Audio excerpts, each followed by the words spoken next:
Today I'm going to show you the secret to juicy pork chops Chinese style. Okay, so here I have a nice, thick, boneless pork chop. Nice fat cap here. And if it's your first time here, I welcome you. And if you've been here before, I welcome you back. So what we're going to do is, we're just going to grab our knife here real quick. And we're going to just cut the pork chop. We're not going to go all the way through. About halfway. All right, then we'll just turn it this way, and we're going to go this way. Nice crosshatch.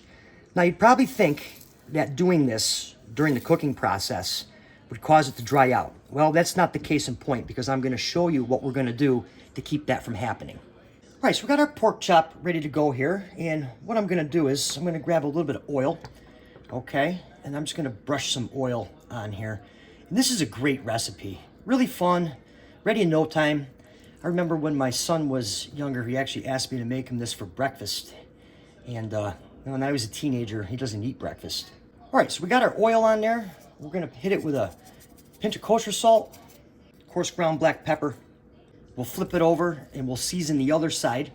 All right, so now the other side has been seasoned, and what we want to do is we're actually going to grab some cornstarch, okay? And we're just going to lay the cornstarch on here, and we're going to work it in.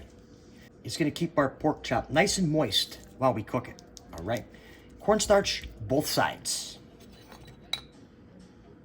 All right, now that we have our pork chop coated, we're just going to put it off to the side.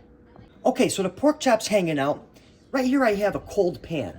Okay, and to my pan, I'm just going to add a little bit of oil, okay, and I'm just going to work this into the pan.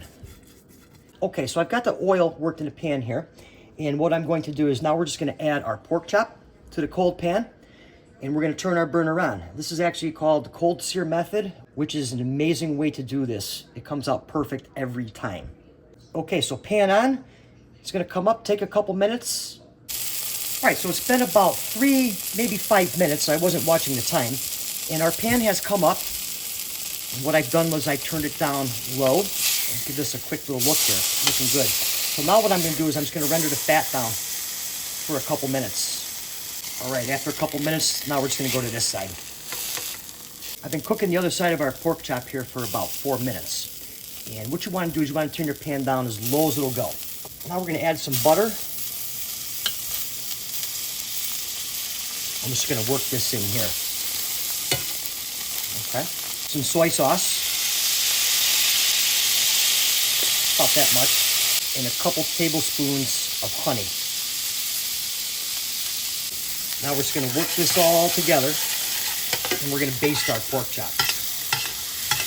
Very low heat. Get all that good fun stuff in there. Okay. Work this in here. I'm just going to let it go a couple more minutes. Okay, so I'm going to add some garlic. Nice big pieces here. Work the garlic in here and just give it one more baste. Grate some ginger in here, which I keep frozen. All you got to do is run it on a microplane. All right, so our pork chop is done here. When I took it out of the pan, I let it rest for about 8 to 10 minutes. Okay, that way the carryover can continue to cook our pork chop. I gave it a nice little slice here. Absolutely smelling amazing. That is absolutely amazing. Be sure to watch the video that's on your screen right now, and I'll see you right over there.